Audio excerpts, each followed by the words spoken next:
But आज जो stock खबर के दम पर दौड़ रहा है वहां पर आपको बढ़िया एक्शन दिख रहा है और वो है आईईएक्स। आईईएक्स में भागने की वजह क्या है और क्या कुछ बदलाव हुए हैं सरकार की तरफ से जिसकी वजह से स्टॉक में एक नया बूस्ट आया? आइए एक बार समझते हैं। वरुण है हमारे साथ तैयार डिटेल्स लेकर। वरुण बताइए क्या हुआ यहाँ पर? तो दीप, हुआ ये कि मिनिस्ट्री ऑफ पावर ने 1 तारीख को जो इलेक्ट्रिसिटी रूल्स 2022 थे उनमें अमेंडमेंट किया और बेसिकली अमेंडमेंट अगर आप देखेंगे तो सरप्लस पावर यानी कि जो अतिरिक्त पावर है उसको लेके है। दरअसल मिनिस्ट्री का ये मानना है कि काफ़ी सारी पावर जनरेटिंग कंपनीज जो है वो जो एक्सेस पावर है उसको मार्केट में नहीं ला रही थी और इसके वजह से कहीं ना कहीं प्रॉब्लम हो रही थी कि देश भर में अगर आप देखेंगे तो पावर की किल्लतें भी हमने इसके पहले देखी है। तो कहीं ना कहीं ये एक चिंता की बात थी और इस एक्सेस पावर के लिए वैसे भी अगर आप देखेंगे तो ये जितनी भी कंपनियां हैं वो दरअसल जो फिक्स चार्ज या फिर जो क्लेम्स है वो ऑलरेडी लेती थी, लेकिन अब एक नया रूल लाया गया है और इस अमेंडमेंट में ये कहा गया है कि अगर आपके पास एक्सेस पावर है और उसका अगर आप फिक्स चार्ज क्लेम करना चाहते हैं तो आपको वो एक्सेस पावर को एक्सचेंजेस पे बेचना ज़रूरी होगा। अगर आपने उसको या तो आप दे दीजिए या तो आप उसको एक्सचेंजेस में भेजिए। अगर आपने उसको एक्सचेंजेस पे नहीं बेचा तो आप फिक्स चार्ज जो है उसको क्लेम ही नहीं कर पाएंगे।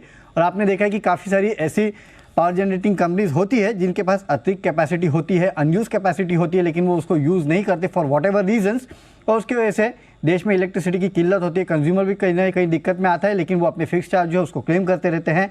तो ये नया रूल जो आया है उसके चलते एक तो नकेल कसी जाएगी जो जनरेटिंग कंपनीज है उनके ऊपर और साथ ही साथ इसका फ़ायदा जो है वो आईईएक्स को होगा क्योंकि एक ही पावर एक्सचेंज है जहाँ पे ये ट्रेड होता है और वो है आईईएक्स। तो जाहिर सी बात है अब इन कंपनियों को अगर फिक्स चार्ज क्लेम करना है तो इनको पावर प्लेटफॉर्म पे जाके अपने एक्सेस पावर को बेचना ही होगा।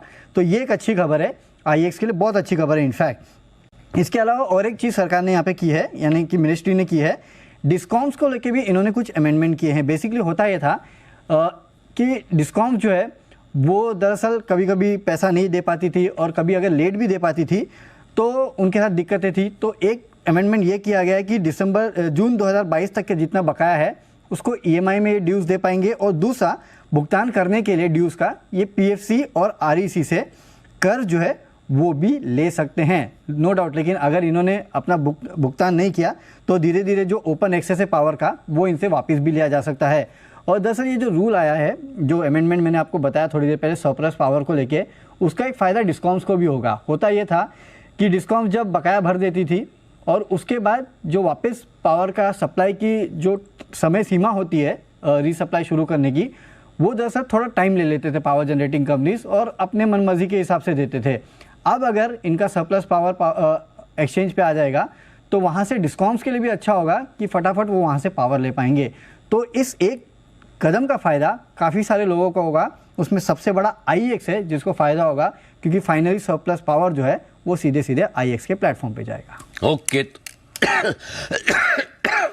बिल्कुल, तो बड़ा फायदा आ रहा है आईईएक्स के लिए और पावर कंपनीज पर भी रखनी है नजर। सुबह अनिल जी से बात भी कर रहे थे और खरीदारी की भी राय दी थी, वहां से हमने देखा एक्शन में भी आ गया। आज दूसरी बार सर्किट इस पर लगते हुए दिख रहा है। सुबह भी लगा था बट अगेन प्राइस फिर वापस कल की क्लोजिंग पर चले गए, उसके बाद दोबारा आज आपको 5% ऊपर ये काउंटर सर्किट पर लग रहा है। एक बार सेठी साहब से भी इस पर राय लेना चाहूंगा। सेठी साहब, आज के लिए तो जो मूव आनी थी आ गई, बट आईईएक्स लंबे समय बाद इसके लिए कुछ पॉजिटिव ट्रिगर आया है सर? नहीं, बिल्कुल दीपांशु, जो खबरें आई डेफिनेटली पॉजिटिव है और उसके ऊपर हमने आज जो मैक्सिमम 5% की अपसाइड इसमें देखी है, बट यहाँ से और अपसाइड आने वाले दिनों में आने चाहिए। तो शॉर्ट टर्म में तो एक अच्छी तेजी लगती है। बाकी स्टॉक फंडामेंटल्स वैसे अच्छे हैं बट गवर्नमेंट रेगुलेशन काफी इस पे अपना काम करते हैं या उससे इम्पैक्ट आता है, तो उस वजह से एक कंटिन्यूअस रन नहीं आता है। तो मुझे लगता है एक एट बेस्ट एक ट्रेडिंग स्टॉक है और ये जो पॉजिटिव न्यूज के ऊपर मुझे लगता है और अच्छे अपसाइड रहेंगे। तो जिन्होंने लिया हुआ उनको तो अभी बने रहना है। बाकी फ्रेश खरीदारी के लिए मुझे लगता है कोई नीचे आवे तो डेफिनेटली खरीदारी करनी चाहिए। ये जो लेवल्स है ये यहाँ से और थोड़ी गिरावट में एक स्टेबल लेवल है जहाँ पे डाउनवर्ड रिस्क बहुत ही लिमिटेड रह जाती है स्टॉक के। तो ये है आईईएक्स पर आपकी राय। एक और राय